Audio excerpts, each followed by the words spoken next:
Skandal cinta segitiga kerajaan Mataram yang berakhir tragis. Saat kerajaan Mataram Islam dipimpin oleh Amangkurat I, hiduplah seorang gadis bernama Roro Oyi. Waktu itu sang raja baru saja kehilangan permaisurinya, Ratu Mas Malang, yang meninggal diduga karena diracun oleh orang-orang sekitarnya. Sejak pertama kali bertemu Oyi, Amangkurat I langsung ingin menjadikannya permaisuri. Namun pada waktu itu sang gadis baru berusia 11 tahun dan terlalu kecil untuk dipinang.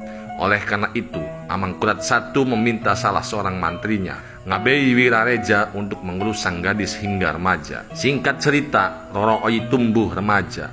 Namun, bukannya menjaga diri dari laki-laki lain demi menjadi permaisuri Amangkurat I, dia justru jatuh cinta pada Pangeran Anom, yang tak lain merupakan putra sang raja itu sendiri. Dari sinilah kekacauan dimulai.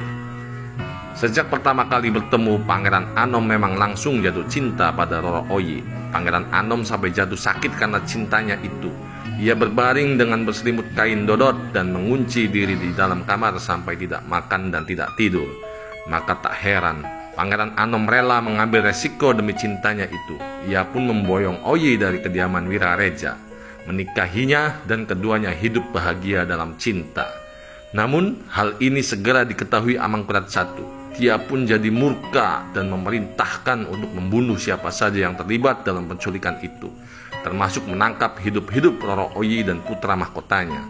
Tindakan utusan Amangkurat I berada di luar kendali sesuai perintah raja. Mereka membakar kediaman Pangeran Anom, menjarah, merusak, serta menangkap orang-orang yang dianggap dekat dengan putra mahkota. Karena peristiwa ini, Ngabei Wirareja diusir ke Ponorogo. Sedangkan Amangkurat I yang awalnya tergila-gila pada Roro Oyi sudah tak bisa menerima lagi keberadaannya. Ia pun memberi kesempatan pada Pangeran Anom untuk menebus kesalahannya dengan membunuh Roro Oyi. Bila tak sanggup, maka ia sendirilah yang akan dibunuh. Mendengar hal itu, Roro Oyi menjerit. Ia tak ingin suaminya dibunuh. Ia pun memohon suaminya untuk membunuhnya. Dengan terpaksa, Pangeran Anom meracuni Roro Oyi. Sementara sumber lain mengatakan kalau Roro Oyi ditusuk dengan sebilah keris. Roro Oyi pun kemudian meninggal dunia.